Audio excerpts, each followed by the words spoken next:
Veiller, anticiper, échanger, se transformer. Bienvenue dans Les experts comptables de demain, le podcast de ceux qui font avancer la profession du chiffre. Je suis Marine et ce podcast vous est proposé par le CEG, un cercle de prospective sur l'avenir de la profession comptable. J'espère que cet épisode ouvrira pour vous le champ des possibles. Maintenant, prenez place et bonne écoute. Qui trop embrasse, mal étreint. Ce proverbe peut s'appliquer aussi à la segmentation client et au marketing de l'offre. Bienvenue dans cette nouvelle série de podcasts que nous allons consacrer à la spécialisation des cabinets d'expertise comptable. Je vais y recevoir des professionnels qui ont choisi de spécialiser tout ou partie de leur activité dans un secteur bien particulier, dans un type de mission ou bien encore auprès d'un type de client. Nous allons essayer de comprendre avec eux les ressorts de cette spécialisation, les avantages qu'elle procure et les défis qu'elle impose. Si cet épisode vous a plu, n'hésitez pas à nous laisser une note 5 étoiles et un commentaire. Ça nous fait toujours un immense plaisir. Et je vous souhaite une bonne écoute. Bienvenue dans cet épisode consacré à la spécialisation dans le secteur de l'immobilier. Et pour cet épisode, je suis ravie d'avoir mes deux invités aujourd'hui. Alors, mon premier invité, c'est Pierre Kick. Pierre, tu es expert comptable et fondateur du cabinet Canteos, basé à Lille. Vous êtes 11 collaborateurs et tu as une clientèle, si je ne me trompe pas, de 2 tiers d'investisseurs immobiliers et d'un tiers d'entrepreneurs. Donc, bonjour Pierre, merci beaucoup d'être là. Merci Marine. Et alors, ma deuxième invitée, c'est Cécile Coupez. Tu es experte comptable et fondatrice d'Edifice Conseil basé à Auray, en Bretagne. Tu as créé ton cabinet en 2022 et ta spécialité, donc, c'est l'immobilier, la construction et le patrimoine. Et tu as des clients dans ce domaine qui sont des promoteurs, des lotisseurs, des aménageurs, des marchands de biens, agences immobilières et investisseurs. Merci beaucoup d'être là. Merci Marine. Alors, ma première question pour commencer à vous deux, c'est pourquoi vous avez choisi de vous spécialiser et pourquoi en particulier dans l'immobilier? Cécile, on va commencer avec toi. Est-ce que tu peux m'éclairer là-dessus? Oui, alors je dirais qu'il y a deux raisons principales à ma spécialisation. La première est liée à mon histoire qui a développé chez moi cette passion pour l'immobilier.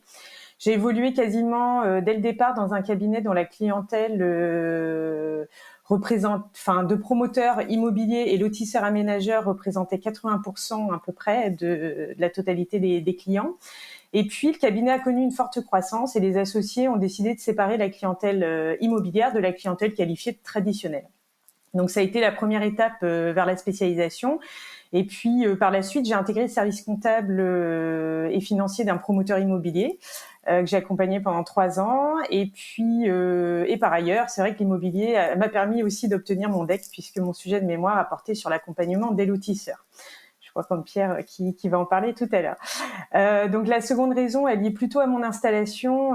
C'est vrai qu'en tant que cabinet indépendant créé ex nihilo, il me paraissait indispensable de mettre en avant un critère différenciant face à la concentration de cabinets de taille importante qui existe en Bretagne. Oui. Et c'est vrai que l'immobilier est aussi très porteur en Bretagne Sud. Donc c'est vrai que me concentrer sur ma spécialité de cœur, ça a été une évidence. Ok, un avantage concurrentiel pour toi notamment. Et toi, Pierre, c'est quoi les raisons qui t'ont poussé à te spécialiser quand tu as monté ton cabinet et en particulier dans l'immobilier?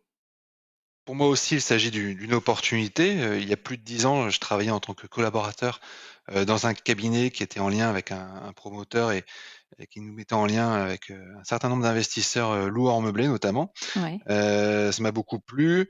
J'ai décidé d'écrire mon mémoire pour le diplôme d'expertise comptable sur la location meublée. Et c'est par la suite, quand j'ai créé mon propre cabinet, que je me suis rendu compte que l'immobilier pouvait effectivement me permettre de me différencier et donc de développer une clientèle peut-être un peu plus rapidement. Et puis surtout, je dirais qu'il y avait un grand intérêt, une appétence de ma part pour l'immobilier, parce que je pense que lorsqu'on se spécialise dans un domaine, il faut être passionné, voilà, tout simplement. Donc, tu avais envie de creuser, d'être spécialiste pour être encore meilleur dans ta pratique au quotidien. C'est bien ça. C'est quoi les attentes particulières des clients dans ce secteur de l'immobilier? Ce qui va vraiment les distinguer d'un autre secteur quand vous prenez un peu de recul par rapport à voilà, à d'autres secteurs de spécialisation, quand vous en parlez avec des confrères? Qu'est-ce qui change vraiment dans votre secteur d'activité? Pierre, est-ce que tu peux nous dire déjà? Moi j'ai une clientèle d'investisseurs immobiliers qui sont avant tout des particuliers. Donc ils veulent, gérer de la simplicité, que ce soit dans les explications que l'on donne, les termes, mais aussi le mode de fonctionnement, le mode de transmission des documents. Il faut aussi pouvoir leur proposer une relation à distance, digitale, parce que alors là, ça vaut pour toutes les spécialisations, je dirais. On a des clients qui viennent de plus loin et c'est pas forcément une clientèle locale. J'ai des clients partout en France et même à l'étranger.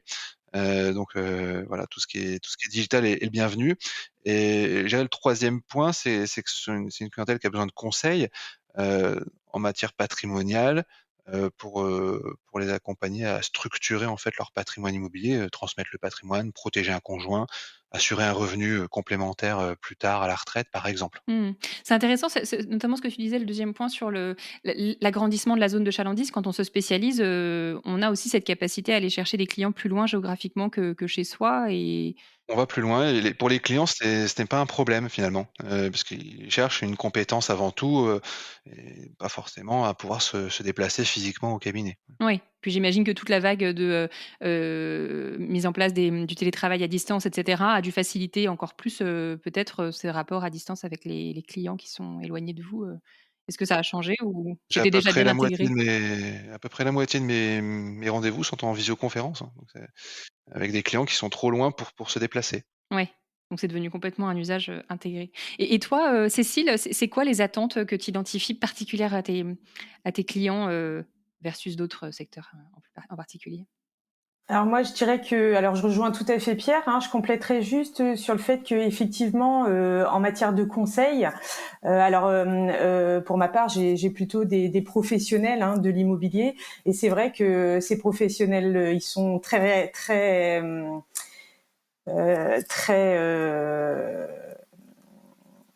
comment dire, ils sont très actifs, ils ont besoin de beaucoup de réactivité, ils sont très créatifs aussi, et donc c'est vrai qu'ils attendent quand même un accompagnement personnalisé. C'est vrai que de développer une technicité, un savoir-faire exclusif dans leur métier, ça permet quand même plus de réactivité. Et c'est vrai que le conseil patrimonial complète quand même cet accompagnement, qui représente par ailleurs un produit d'appel hein, pour cette spécialisation, puisque ça permet aussi de développer un chiffre d'affaires complémentaire sur d'autres activités, puisque on est amené à accompagner des clients sur leur transmission d'entreprise qui sont pas forcément liés à de l'immobilier, mais ça complète vraiment cette offre. OK. OK, c'est ce qui permet d'équilibrer un petit peu le panel de prestations que tu fais aussi. Tout à fait. C'est quoi l'offre alors que tu as structurée, Cécile, au regard de tes clients? Comment est-ce que tu t'es, parce que c'est récent finalement, c'est 2022 ton installation. Comment tu t'es posée et tu t'es dit: «Voilà mon offre, ma grille», comment tu as procédé? C'est quoi les choix que tu as faits? Oui, c'est 2022 mon installation, mais c'est vrai que je pratique depuis des années, et donc ça m'a permis de développer un savoir-faire hein, et puis de connaître aussi les attentes. Et c'est vrai que j'ai pu décliner une offre de service par métier. Donc aménageur, entreprise du BTP, agence immobilière, marchand de biens, investisseur, et tarifé en conséquence. Mmh. Donc en fonction de la technicité que demande l'accompagnement et aussi du volume évidemment. Mmh. Et c'est quoi la plus grosse technicité, par exemple? Enfin, les clients qui demandent la plus forte technicité, Moi, je dirais que globalement, c'est la fiscalité immobilière. OK. Et toi, Pierre, en face, enfin, quelle est l'offre que tu as structurée, pour tes clients? Comment tu t'y es pris? Moi, j'ai élaboré une grille tarifaire également, qui est fonction, je dirais, où nous adresse en fonction du nombre de biens, par exemple, pour des investisseurs ou pour un type d'activité, voilà, selon les options fiscales exactement, voilà. Ce qui permet aux clients de savoir où ils vont s'ils réinvestissent, par exemple. Voilà. OK. Donc c'est la clarté, la simplicité, hein, j'en parlais, tout à l'heure, de l'offre qui satisfait les clients, voilà. Qui prime. Il y a Oui, ils veulent il la y a visibilité, et tous comprendre, les clients savent qu'il y a effectivement la production habituelle, des comptes, de la fiscalité, mais il y a aussi derrière le conseil, c'est inclus, voilà. Mmh. OK. Mais j'ai l'impression que le conseil, c'est quand même dans ce secteur de l'immobilier, un sujet qui a, une très forte importance. Heu, il y a beaucoup on parle beaucoup de la migration vers les métiers du conseil dans l'expertise comptable. Vous, j'ai l'impression qu'avec cette spécialité, a fortiori, vous y êtes déjà, complètement, en plein. Enfin, ça fait vraiment partie de vos prestations l'un et l'autre. C'est quoi les avantages que vous retirez de cette spécialisation, après voilà, l'avoir mise en pratique comme vous le faites. Peut-être Cécile, est-ce que tu peux voir ces avantages? Eh bien, je dirais que ce sont des missions qui sont peut-être mieux valorisées aux yeux des clients qu'effectivement le simple établissement, enfin le simple établissement, il n'y a pas de simple établissement de bilan, mais de comptes annuels. Mais c'est vrai que cette partie conseil vient quand même renforcer et justifier, entre guillemets, ces honoraires peut-être plus élevé, hein, puisque les clients acceptent un positionnement prix un peu plus élevé parce que cette notion de conseil est omniprésente. Mmh. Donc ils viennent pas te voir pour un prix a priori, ils viennent pas négocier les honoraires? Non, en général, alors peut-être que je fixe aussi le juste prix, hein. Mmh. Je ne sais pas, mais non, c'est vrai qu'il y a pas vraiment de discussion sur les honoraires. OK. Et toi Pierre, c'est quoi les avantages que tu tires de cette spécialisation dans l'immobilier pour ton Bah, activité? je dirais avant tout l'efficacité, puisque voilà, quand on est, habitué, à effectuer certaines tâches, mais on les fait plus rapidement, et peut-être aussi le résultat est peut-être de meilleure qualité également que si on a peu l'habitude, voilà. Un peu comme un artisan qui fait, souvent le même geste. Et puis effectivement, je rejoins Cécile aussi sur le niveau d'honoraires, où on a peut-être un petit peu plus de liberté pour fixer, nos honoraires, et couplé à cette efficacité, eh ben, on est censé avoir une meilleure rentabilité, alors qui, fera l'objet ensuite d'un partage avec les collaborateurs, hein. Ça, c'est la politique, du cabinet, mais voilà, surtout l'efficacité, je dirais, oui. Mmh. OK. Et en termes de prospection, comment vous le vivez l'un l'autre? Comment ça se passe avec cette spécificité de l'immobilier? Ça génère automatiquement un apport de nouveaux clients, par le bouche à oreille, l'un comme l'autre ou pas? Oui, il y a beaucoup de bouche à oreille, dans l'investissement sur une clientèle d'investisseurs, on m'amène souvent les membres de la famille, des amis ou des collègues de travail. Ouais. Voilà, ça se fait beaucoup de cette façon-là. OK. Et toi Cécile, tu constates la même chose? Oui, tout à fait. Et puis même au-delà de la recommandation de la part de d'autres cabinets qui ne font pas forcément, qui ne pratiquent pas forcément de cette spécialisation. OK. Ah donc ça, c'est intéressant et en plus, comme tu me disais que tu étais dans le Grand Ouest avec une grosse proximité de cabinets, est-ce qu'il y a ces passerelles qui se sont faites entre des gros cabinets, par exemple, qui ont pas forcément cette spécialisation et toi ou? Oui, oui, déjà, oui, effectivement, oui, avec des gestionnaires en patrimoine également, hein, qui ont besoin également d'un relais après, d'un relais expert comptable. D'accord, ouais, c'est intéressant. Et c'est quoi alors les difficultés maintenant qu'on s'est, félicité de certaines, de certains avantages à cette spécialisation? Est-ce qu'il y a des difficultés, des barrières à l'entrée qui sont quand même, costaudes? Pierre, est-ce que tu peux, Oui, mais il y a une exposition qui est plus forte, au risque, en cas de changement, d'environnement. Alors je pense à l'environnement législatif, hein, ou l'environnement économique. Actuellement, par exemple, les banques financent plus difficilement les investissements immobiliers. Et donc on peut, avoir une inquiétude sur le développement, en fait, en tout cas cette année, de ce type de client. Voilà, tout simplement.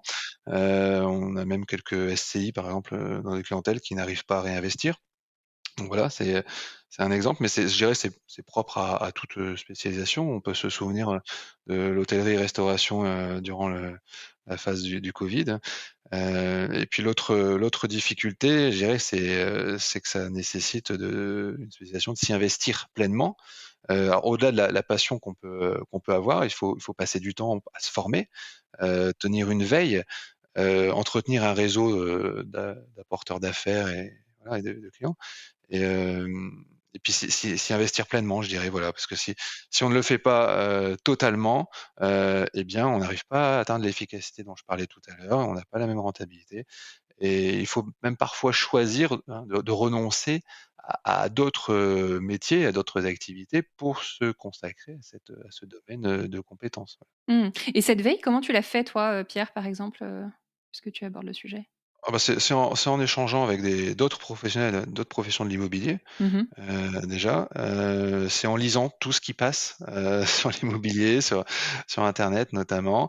C'est en faisant tout type de formation, il suffit que voilà, la semaine dernière, j'ai passé une journée en formation. Il y a beaucoup de sujets que je connaissais déjà, mais il y a une ou 2 informations que j'ai retenues, qui vont m'apporter, un petit peu plus, voilà, une nouveauté, et je vais parfois même à des formations, une journée entière juste pour obtenir une information de plus. Voilà. Mmh. C'est ce que C'est un j'appelle la veille. investissement, Voilà. ouais, un investissement important. OK, hyper intéressant et toi, Cécile, qu'est-ce que tu vois comme difficulté inhérente à cette spécialisation dans l'immobilier? Eh bien, tout comme Pierre, c'est vrai que la matière est dense, donc elle demande quand même une veille technique et relationnelle, comme il l'a dit, puisque se spécialiser, c'est également développer un savoir-faire. Et c'est vrai que les pratiques demandent à développer des échanges permanents avec d'autres professionnels, des notaires ou aussi des professionnels du métier, hein, tout simplement. Et c'est vrai que ça prend du temps. Ça prend du temps quand même de se spécialiser. Et par ailleurs, l'exposition au risque effectivement, elle est totalement présente, hein, puisque l'immobilier est cyclique. Donc c'est vrai que la tendance dirait que on aurait besoin d'élargir donc notre éventail de prestations pour pallier justement à cette particularité. Mais c'est vrai que je rejoins Pierre, on est parfois obligé de renoncer parce que pour éviter de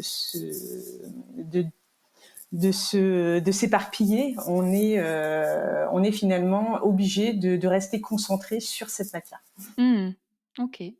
Et en termes RH, est-ce que vous pouvez m'en dire 2 mots sur, comment, les équipes, vivent cette spécialisation? Est-ce que c'est, un avantage, un inconvénient? Comment vous vivez ça? Je dirais que c'est à la fois un avantage et un inconvénient. Certains collaborateurs vont craindre de se spécialiser, de peur de perdre d'autres compétences, par exemple. Mais par contre, pour d'autres, collaborateurs, c'est un plus parce qu'ils vont pouvoir acquérir une plus grande compétence. Donc je dirais que ça dépend des collaborateurs. Mais dans tous les cas, il faut leur proposer autre chose, d'autres types de dossiers, par exemple. C'est pour ça que même s'il faut se spécialiser et comme je disais, y aller totalement, il faut quand même garder un certain volant d'activité sur des activités traditionnelles. C'est pour ça que moi je me limite pour la spécialisation immobilière à 2/3 de l'activité et il reste un tiers quand même d'activités dites traditionnelles. Je vais aussi donner des responsabilités à chaque collaborateur qui le souhaite au sein du cabinet. L'un de mes collaborateurs, s'occupe de la partie informatique, un matériel informatique par exemple. Un autre va s'occuper du renouvellement du site internet. D'autres vont proposer des nouvelles procédures pour améliorer notre efficacité, voilà. Chacun va pouvoir avoir une petite responsabilité ou une grande responsabilité, de façon à faire autre chose, voilà. OK. Ouais, ça, c'est quelque chose que tu as touché du doigt et toi, Cécile, comment tu vois ce sujet? Alors vous êtes, 2 aujourd'hui, je crois, dans ton cabinet, mais n'empêche que tu as quand même vécu, beaucoup de choses dans ce secteur-là. Comment tu vois ce rapport à la spécialisation? Oui, oui, c'est vrai que et puis j'ai eu l'occasion de former effectivement des collaborateurs, hein, sur ce sujet puisqu'on ne sort pas d'école spécialisée en expertise comptable immobilière. C'est très compliqué, ça prend du temps. Ça prend du temps d'acquérir ces compétences et ce savoir-faire. Et c'est vrai que, comme dit Pierre, il faut du coup pouvoir fidéliser les collaborateurs qui parfois effectivement sont attirés par sont curieux de connaître cette matière. Et puis c'est vrai qu'une fois quelques années passées, souhaitent en fait partir et voir autre chose. Donc il faut savoir se réinventer, les fidéliser, tout en conservant quand même une majorité de clients spécialisés en Mmh. immobilier. Donc c'est vrai que ça demande peut-être un effort plus important que dans d'autres cabinets. Mmh. Et c'est vrai qu'on sent à vous écouter parler tous les 2 que votre propre formation et la formation de vos équipes, c'est, une marche à passer, vraiment importante. C'est un investissement, hein, on le sent vraiment et en même temps, moi, je me dis qu'un collaborateur qui est formé, comme ça de manière aussi précise, aussi, aboutie, enfin, il prend une valeur effectivement importante d'un point de vue professionnel. Il grandit énormément. Enfin, c'est aussi l'avantage que j'y vois, mais je comprends aussi leur besoin de toucher à tout pour savoir ce qui leur plaît au moment de commencer leur vie active. Donc c'est bon, propre à chacun des profils. On a réalisé un épisode du podcast, précédent avec Gilles Doriac sur le sujet de la valorisation des cabinets d'expertise comptable. Et ce qu'il en ressort, c'est qu'il y a une hétérogénéité croissante de la manière d'apprécier la valeur des cabinets sur le marché, notamment du fait de la digitalisation. Il y a des cabinets qui vont prendre très fortement ce courant des nouveaux modes de travail, et aussi au niveau de l'organisation. La spécialisation aussi, pour lui, était un vecteur particulier de valeur supplémentaire pour son cabinet. Comment est-ce que vous voyez ça, vous? Alors, Pierre, peut-être, est-ce que je peux te laisser peut-être me dire, est-ce que tu penses que cette spécialisation dans l'immobilier apporte une valeur à ton cabinet supérieure ou pas? Oui, je le pense, mais du fait de pas forcément de la spécialisation en elle-même, mais de la bonne rentabilité du cabinet. Ouais. Je dirais qu'effectivement, si la rentabilité est bonne, eh bien, la valorisation est meilleure, peut-être qu'en moyenne. Mais il faut aussi penser que n'importe quel cabinet ne peut pas reprendre un cabinet ayant une spécialisation, en fait. Puisque, si on prend le cas d'une cession pour un départ, par exemple, il faut que le cabinet repreneur, ait la compétence en son sein et en tout cas puisse la maintenir, pour ne pas perdre, la clientèle. Voilà, donc ça va demander effectivement une préparation, je dirais, plus importante, en tout cas un accompagnement, plus important dans le cadre de cette, transmission. Ouais. Mmh. Ouais, parce qu'il y a quand même encore un intuitif personae, parce que la formation, parce que la connaissance est super forte, l'intuitif personae est encore très relié à la personne de l'associé, l'expert comptable qui a cette spécialisation dans la structure, quelque part. C'est bien ça, ouais. Ouais. Et toi, Cécile, comment est-ce que tu vois ce sujet de l'impact de la spécialisation dans l'immobilier sur la valeur? Mais effectivement, de la même façon, c'est-à-dire que en cas de reprise d'un cabinet, effectivement, ça demande, la reprise d'un cabinet demande quand même un accompagnement important, qu'elle soit, hein, et d'autant plus lorsque le cabinet est spécialisé. Mais au-delà de ça, c'est vrai que je pense que ce qui intéresse, c'est la bonne rentabilité et puis le fait d'avoir des process adaptés à chaque métier. C'est quand même un développement et un investissement qui est important, qui a été important. Donc ça reste intéressant pour un cabinet qui souhaiterait développer cette spécialisation, un groupe ou autre ou autre cabinet d'ailleurs. Ok. Eh ben merci à vous deux pour cet échange vraiment intéressant sur votre spécialisation commune, bien qu'avec des particularités, on l'a compris, mais je pense qu'on a fait un bon tour d'horizon de différentes facettes de cette spécialité dans l'immobilier. Donc je vous remercie vraiment pour le temps que vous m'avez consacré et pour notre échange. À bientôt Cécile, à bientôt Pierre. À Merci. bientôt. Merci Marine. À bientôt, merci. Merci pour votre écoute. Si cet épisode vous a plu, n'hésitez pas à le partager autour de vous. Pensez à vous abonner sur les plateformes d'écoute pour découvrir de nouveaux contenus exclusifs. Et pour en savoir plus sur le CEG, rendez-vous sur expertengestion.fr. Le lien est dans la description. À bientôt!